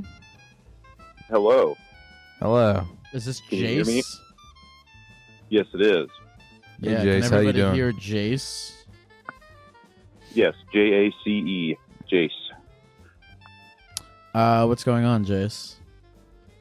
Well, I had kind of a philosophical question for you guys. We love philosophical. Kind of an odd questions. one. Yeah, it's here. Because I love your stoic wisdom that you instill upon all of us. I very much enjoy the thank you. stream. And Baby No Money, Thank you. your music is fantastic. So Thank I you. figured this would be a great question for both of you because the wisdom and the musical background. How would Taylor Swift write a song about someone peeing in her butt? How would Taylor Swift write a song about somebody peeing in her butt? Like, are we talking about how the song will be like released and like all the other creative elements that go out with the song, or is it just exclusively about her making the song, like writing it in her her dormitory? Well, more along the lines of like, would she go with her typical style, or would she branch out? Like, I wanted to get your guys' opinions on this. Well, I haven't listened to This the has new been a topic of Midnights. debate in my group for a while. Okay. No, this is valid. This is a valid question, and I'm glad that you brought it up because like I feel like we haven't really talked about anything important at all. Mhm. So this is incredibly important.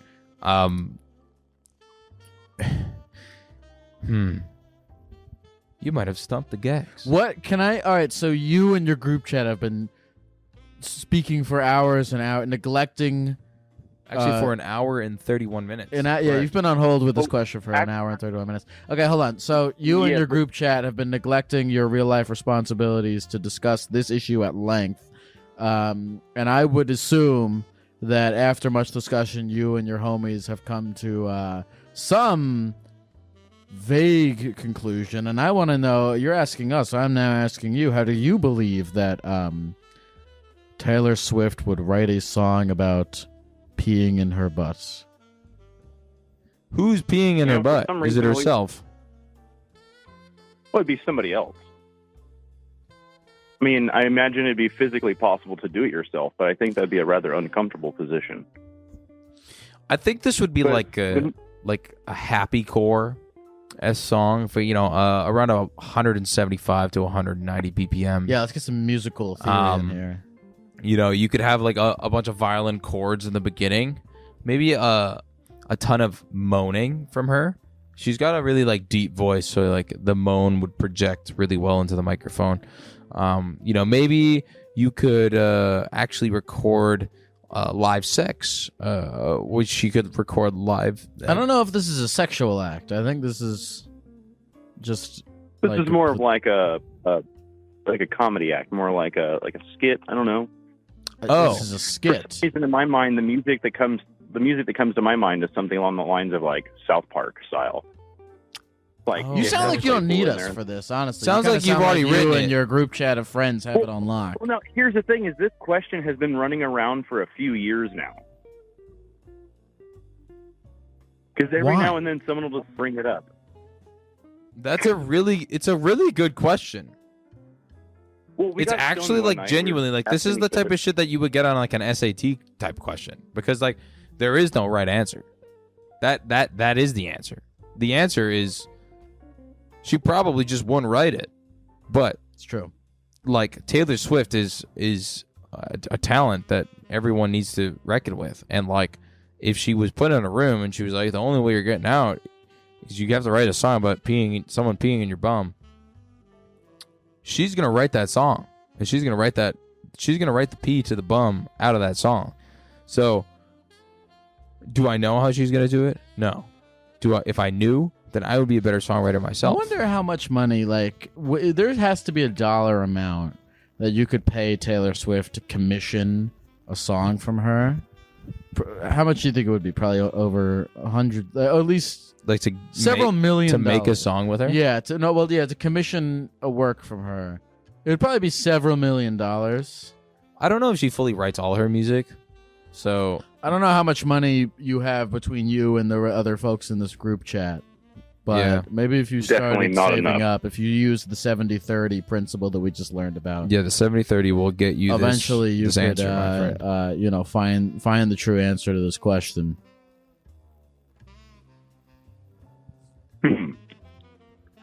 Maybe we'll have to start like a Twitter account just to ask Taylor Swift all this.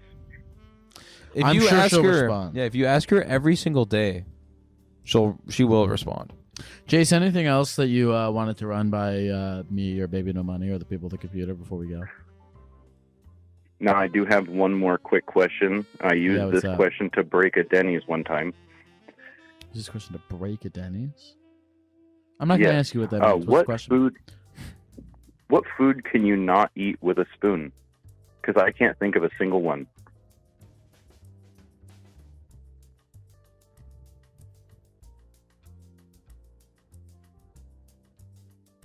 We had short order cooks arguing over this at 2:00 in the morning at a Denny's. Where do you get off? I like existential questions, and I feel like that is a very good one. There really is no food that you can't eat with a spoon. It has to be something that we typically like kind of think that we eat with a spoon. You can't eat a steak with a spoon. Yeah, you can. Yes, you you can. probably- Make it nice Yeah, and you tender. can't cut it. Yeah. Shit. I mean, you can eat chips with a Mm. spoon. You crush them down and scoop them up. Fuck. You know, Jace, you're a deeper guy than I thought. Well, I appreciate This is- that. This is insane. Listen, Jace, you have this uncanny ability to ask deeply thought-provoking questions that create chaos wherever you decide to vocalize them. And before we go, I just want Do you have another one? you to wield Not that off power the top of my head, I don't. Well, next time you got 3, so the next time you can hear from me. Yes, sir. But Have a good night, Jace. man, my send-offs recently have been kind of crazy. Yeah? Yeah. What have you been, is that intentional? Have you been working on that? Not really. Riley, 29 years old from Missouri, however, currently at this very moment in Argentina. What is going on with you? Well, I'm calling you guys because, I've been down here in South America traveling for the past couple months, like 2.5 months or so. And, before that, I'm from St. Louis. Before that, I lived in my van for the past 2 years and traveled all around the States.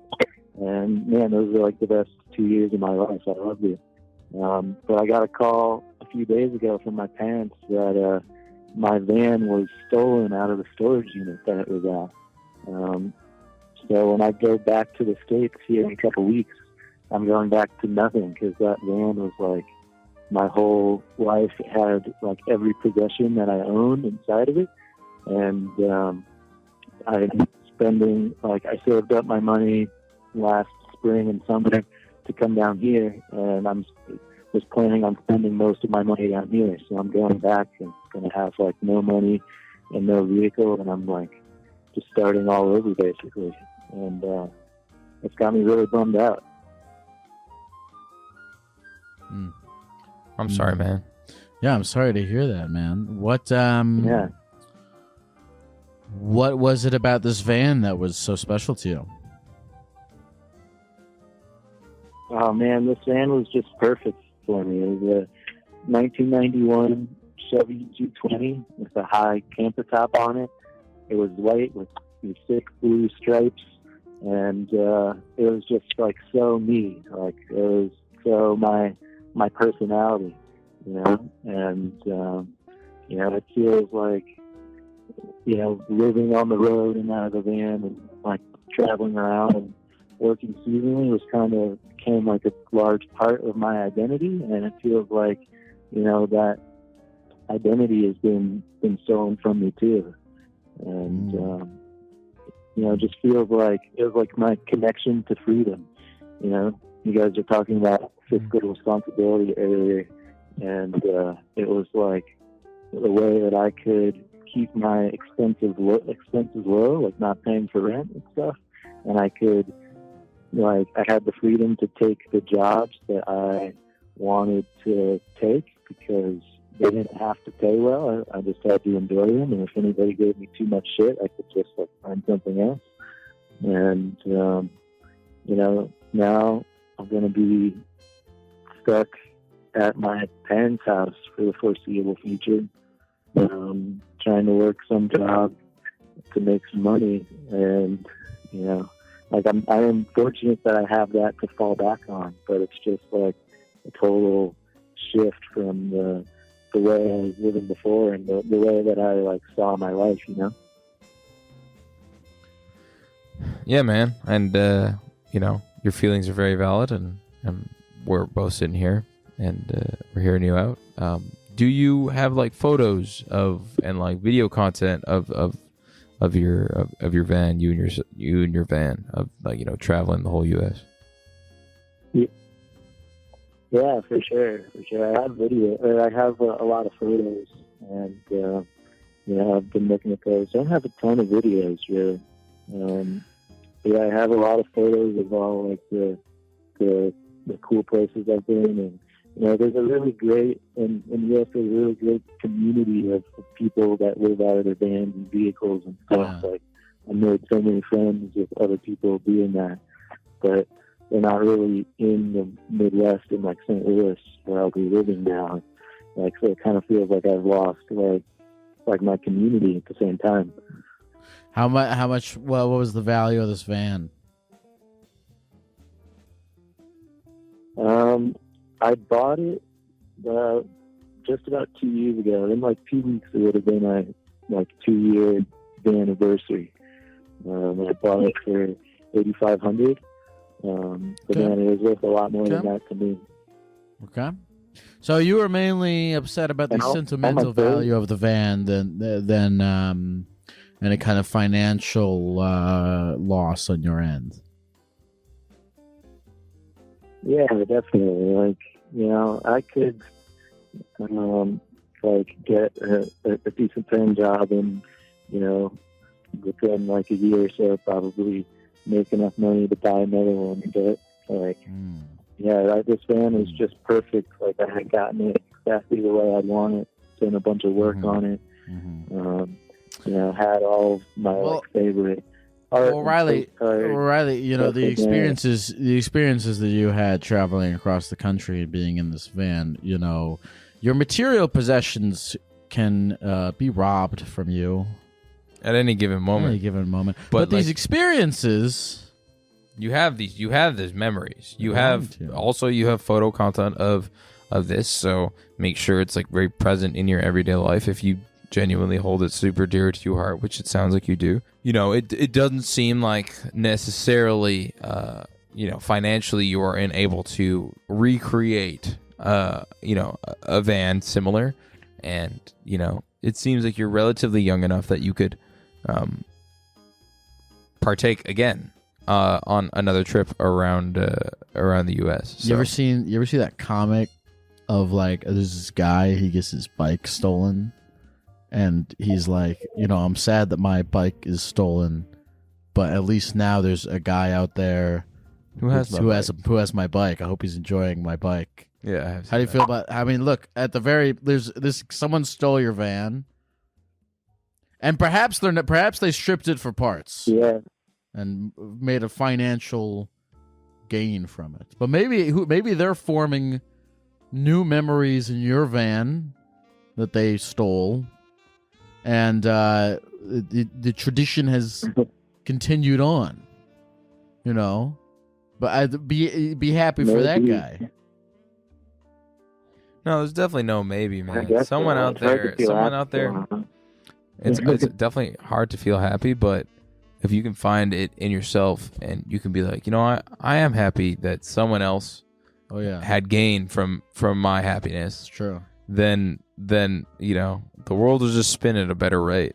And I understand it's kind of hard to say that it's that it's like that, but man, at the same time, like if you're calling us right now and we're talking this through with you, man. So we're here to hear your pain. My guy. What's next for you, Riley? You said you're going back home with your parents. What about after that? What's the plan to get back out into the universe?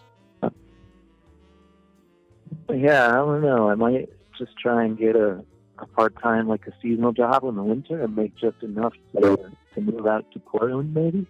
Because I spent a lot of time around that area with my van and have some friends out there. And a girl I was kind of dating out there this summer. And so I have been trying to look at it positively in that way. Generally, I do believe that any big thing that happens in your life just helps move you on to the next phase of your life. And if you have the right attitude about life, things are just always getting better. Every phase is better than the one before it. But it's just hard. It's been hard for me to take my own advice on that in the past couple of days. Riley, you have this. I mean, look, the van. I'll say it. Riley, the van was not the thing. You have this adventurous spirit, Riley. Nobody can take that away from you, and you already making plans to put yourself back out there and interact with other human beings. So you're bigger than the van, Riley. You also have tons of time left, man. It's true. We're all young here. As far as you know. As far as you know. But don't take that any way the wrong. But man, you're in Argentina right now. It's true. You're literally in Argentina. Yeah, I forgot that you were in Argentina. Bro, you're in Argentina. Who gives a fuck what's going on back in Missouri fuck with the van? Who gives a Let's party in Argentina, what's baby. What's going on tonight in Argentina, Riley? Where are we? What are we doing? Yeah, what are you doing tonight? I'm just hanging out in my hostel. It's kind of a nice one, though. I'm sitting out by the pool talking to you guys. Tomorrow, you're at a I'm pool? Go see the Iguazu Falls. You guys ever heard of those? Listen, Riley, it's beautiful. Look at that. Enjoy what's going on in the very fucking second, man. Damn, dude. It sounds like you got it better than us. Yeah, we're sitting in a studio. In a little studio. It's not break the third wall. It's a really nice studio, to be honest. But you're in Argentina, dog. I understand that things might be difficult in sentimental value. Things with sentimental value might be depleting in your life currently. But look, you're on the up. You're literally in Argentina. Oh yeah.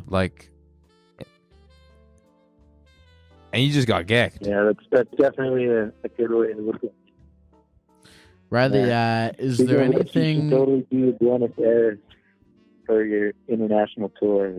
I should do Buenos Aires for the international tour. Are you talking to me or Baby No Money? We can tour together. We could do a little crazy both of you.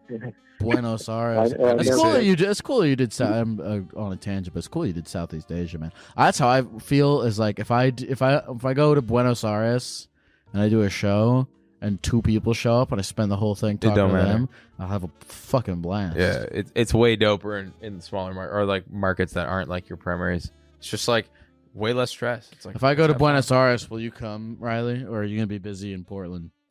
No, you man, just I'll tell me come the down and honest. see you. You promise? With the other two, you'll have me, so you'll have at least 3 people there. Booyah. 3 people's all I need. Thanks for calling, Riley. Ciao, Riley. Yeah, thanks, guys. How do you feel in your head right now? How are you feeling? I feel good. I feel I'm just trying, in life, trying my best to do things and talk to people and speak words. It's a good thing you do. Thanks, man. I appreciate that. I really Yeah. do. I appreciate it. It's definitely dope. Yeah, it's It's fun. very to talk to positive. people. I try to be positive. The only is it's sometimes you gotta be positive, and then sometimes you gotta be negative. This is a good balance. Yeah. You ever heard of toxic positivity? What do you think about that? Yeah. Interesting. So I did an interview with Dr. K. I love Dr. K. I was Dr. just K. listening to Dr. K. I saw him at TwitchCon. He's dope. He's a really nice guy. He's great. And there was a ton of people in the YouTube comments because I was like, I usually don't read YouTube comments, like Did they genuinely. accuse you of toxic positivity? Yeah. And I was like, interesting. Why do you think they accused you of toxic positivity? No idea.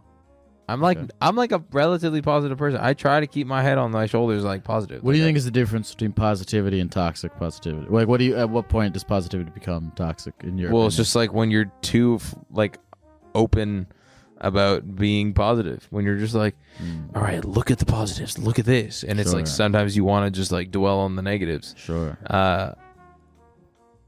I would assume that would be relatively toxic, annoying. Mhm. I don't know. What do you think? I think I'm a big fan of this. Is my thing, practical optimism. Oh, it's- yeah, okay, yeah. I'm a big practical let's be optimistic in terms of okay, there's things going on that suck that we cannot control. What within the scope of what we can reasonably control and have influence on can we do in a positive way to move forward? So like I'm a fan of optimism that's spread. So I don't like things will get better. I think is a stupid thing because what you don't. How do you fucking know that? But it's like, okay, here is some things that you can do practically to move you in a positive direction. That is a positivity that I'm a fan of. And I think there's a lot. No, of, it makes sense. I mean, like, ideally be realistic and logical. Yeah. On a typical basis, but sometimes people just aren't, and that's just the way of the world. Mm-hmm. Also, I feel like the toxic part, like if a friend, like let's say your friend comes to you and they're like, I'm depressed. If you say, well, things are going to get better, cheer up. Things are going to get better, maybe that's a toxic positivity. Yeah. If your friend comes to you and is like, I'm depressed, and you go, well, why? Tell me what. And they're like, well, I'm feeling this. I'm like, okay, well, why are you feeling that? And then you get into a dialogue there. I think that's a positive thing, and then maybe after you've dialogued for a little bit to a point where you have at least a baseline understanding of what you feel like is going on based on information that you have received in that dialogue. It's always good to hear first. Yes. Kind of what we just did with the gentleman. Oh, Riley? Yeah. Riley's a good. I have no worries about Riley at all. I think Riley. You know what is? He'll come out on top. You know what I liked about him is he was so. It's like he was sad, but he's an emotional guy. He really feels things. Yeah, he's probably a Cancer. Are you an astrology dude? Not at all. But I'm a Cancer because girls are like, oh, what's your sign? And I'm Sure. like, I guess Cancer. And they're like, that's a but win. he feels that he was so sentimental and emotional about his van. And I'm like, here's a guy who a lot of things probably make him upset, but because of that, he also, the things that make him joyous, make him extra joyous. So as he goes through his life, he's really experiencing the high highs and the low lows that, it has to offer him. Yeah. And I like that. 100%. That's why he's in fucking Argentina right now. He's definitely winning, man. I would love to be in Argentina. I've never been to South America. No? No, have Are you? you gonna? No, I haven't. I really want to. Are you My- gonna come to Brazil? I come to Brazil. I mean, ideally, I've been trying to get booked down there for ages, but as of right now, nothing yet. Yeah, I want to do a thing in Brazil. I don't know if I think with music, it's people can come to a concert and they don't speak English and it works. Yeah. But with I think what I do, people would have to speak English. Like a translator. That would be fucking fun. I would thought about that actually, bringing a translator with me and just doing a show to an entirely Spanish audience. That should be sick as That'd hell. be You so gotta fucking- do that'd it. That'd be fucking fun. Yeah. All right, we'll put it into motion. Easy. You want to do one more and then we'll get out of here? Do you It's up have to you. Let's do it. Let's do one more. Let's do one more. Hello? Lizzie. Hello. How you Hi, doing? Lizzie, how are Lyle. you? It's Lyle as good, well as I'm Baby good. No Money. What We're is here. up? We're talking to people on the phone. We're being geckos. Yeah. Gecked up. Hell What's yeah. going on with you, man? Talk to us. Not much right now. I'm just chilling at home with my cat. He's looking at me. And yeah, just having a chill Tuesday night. Lizzie, what is it that you called in to want to talk to us about? My cat, actually. So his name is Ah. Kitty Boy. Kitty boy. And yeah, Kitty Boy. He's a good one. He the beginning of this year he started having issues with his pee-pee hole. Mm. What type of And issues? what type? So he started not being able to pass urine. Oh. So it led to him being blocked. So and if he couldn't pee within 2 days, that could have killed him. Like kidney And- stone kind of a thing. Yeah, exactly. So that kept happening for months, and it was ridiculous. And he would get UTI-like symptoms, and it got to a point where I've spent thousands on this guy, love him to death. It got to a point where I had to decide for him to have surgery so he could get better, hopefully. And the surgery that he had is the vets called it they called it a sex change surgery because of him having to get his urethra moved to more like a female cat's where their Interesting. urethra is. Yeah. So he couldn't pee out And of his it went penis. well. So they had to turn his penis into a vagina so he could pee out of it. Right. So they took Interesting. he still has his penis. And with cats they get their balls out, but there's still the sac left, which so I didn't ever know that, but that's a thing. Basically now where his balls were is his new pee hole. And I don't think he knows. You don't think he knows? But he can pee I fine. don't think he knows. And everything's okay But now? he's peeing great. Yeah, I took him to this big time fancy vet to see what was going on because he did have a little bit of an issue after the surgery, and they said that he has this condition that's called FIC, which stands for feline idiopathic cystitis.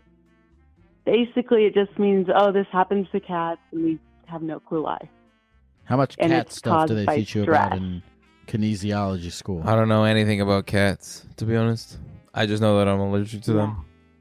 Hmm. Oh, yeah. So your cat had a penis thing. How does this affect you, Lizzie? Are you Yeah. are you emotionally Oh. impacted by this? Oh, heavily. I have cried so many tears over this guy. I thought I was, because if the surgery didn't go well, the only other thing was to put him down. So I was this is a life-death thing. And I'm so happy he's alive and he's thriving. You did a good He's deed. doing Does he seem distressed by the cutting off of his penis and balls? For a while I thought he did. like I thought he was like holding resentment towards me, but Yeah. I don't think he knows. I think he just was like, wow, I was really not doing okay for a while. Interesting. Yeah. So at what point does this, other than just like the stress and the anxiety of, his inability to pee prior to surgery, what other stress does this bring you? Or like distress, you know what I mean? Like with my cat, he had no other issues prior to this, which is wild. But yeah. Lizzie, what advice would you give to anyone else whose cat can't pee? Oh, definitely get a good vet, and ask them all the questions, all of them. Ask them to see if there's any other like bigger, vet out there that like would possibly have questions, and if they can get you like a referral in, because shout out to the vets, but like they are always at capacity lately, and like they have a very tough, difficult job. Oh yeah, And I mean, I'm they're glad cutting that, open I'm animals so all the glad for time. them. Yeah. No, Right, that's right. serious for sure. Well, Lizzie, For thanks for sure. sharing. Is there anything else you want to say to me or Baby No Money or the people at the computer before we go? Yeah, we're here. No, just live, laugh, love. You pray, love. I feel you. Thank you, Lizzie. Yeah, thank you. I didn't know that cats Could pee. I didn't know that cats could pee, and that's why we do this show, Baby No Money, is to learn things. I honestly think I left with two ridiculous questions, Okay. being the Taylor Swift one and the Okay. spoon. Mhm. And now that I know that cats, when they can't pee, you got to get a sex change, and it's interesting. Baby No Money, how has your experience been thus far? Is there any? Before we go, are there any prime takeaways? Any things that after speaking with some people and hearing what's going on in their lives, are there any things that you feel like you've taken away from this or learned? Any theses from the evening? One thing that's always interesting to me is like, there's people, so many people out there, and we just talked to like 10 people that I might hypothetically never ever cross paths, and everyone has their own thing going on. So, it's important to be able to be vocal about things that are going wrong in your life, and you can like reach out to people, because like, perhaps the Red Dead Redemption thing was a win for him because he's playing games, but at the same time, like he had a potential concern that he voiced and was kind of, he maybe got an answer, he maybe didn't, but he still said it. And you offering a platform for people to like talk about anything freely it's great, man. Like, can I ask you a question related to something we talked about at the beginning? Yeah. So you told me that in your internet presence, you're trying to be you don't want to be negative at all about things going on in your life, and you told me you've been through the ringer, and you don't. And you're trying kind of not to share that. Are you trying to not share that stuff with people as much because you feel like it's I don't a really negative like thing? mixing my personal life too much. Okay, so it's a with my personal business. decision because you don't like to mix your personal and Yeah. your. Okay, that makes sense. That's like something I like try to keep, because Baby No Money is pretty much Alex. Like, Yeah. I really don't change. Yeah. I am myself. Yeah. So it's to separate it as much as I can. I just keep my personal life pretty personal. Mhm. But yeah, we lit. Baby No Money, is there anything else you want to say to the people of the computer before we go? Thank you for doing this, man. Oh, wait. Let's do some plugs. You have a fucking album out. And Yeah, you were sure. going on tour. Yeah, I'm going on tour. Tell us about the with album. Young- Tell us about the tour. Young Gravy and I are going on tour in America starting on the 3rd. It's pretty much fully sold out, so good luck getting tickets. But if there are tickets left, go buy them. I just dropped an album called Bag or Die. Capitalism. And this was really fun. I honestly feel like more people should do this. dress up as a gecko and take phone calls for people on the internet? Well, just take phone calls from random people and like talk to people. Yeah, I like talking to people. Yeah, I people. feel like that's the best thing you could do with your life is talk to other people. That's for me. No, yeah. I'm not telling people what they should do with No, their I totally lives. agree. I mean, talk to people, get other people's like perspectives on things, and then you'll just have like a good take. You'll have good takes. Yeah, yeah. Because having good takes it's like coming, bro. Having good takes is like coming. Yeah, that's a good take. It's a good take. Baby No Money, thank you very much for coming on the show. Please stream Bag or Die on Apple Music, Spotify, anywhere. It's very funny. I like hearing your perspective, like your genuine perspective about money, and then to go and hear the music you make, which is like seems antithetical to your actual perspective on it. I just don't know what else to rap about other than get money, and it's like that's it. But like, I'm at the point in my career where obviously I hate spending money when there's no return of investment. Mm-hmm. That shit's just piss. I hate pissing away money. Mm-hmm. But unfortunately, you have to do that sometimes owning a business. But like, I don't need money. I just want my music to do well. But usually, if your music does well, you make money. So it all works out in the end. It does all work out in the end. Baby No Money, thank you for being a gecko. Oh, thank you, man. Thanks for having me on board. Cheers, guys.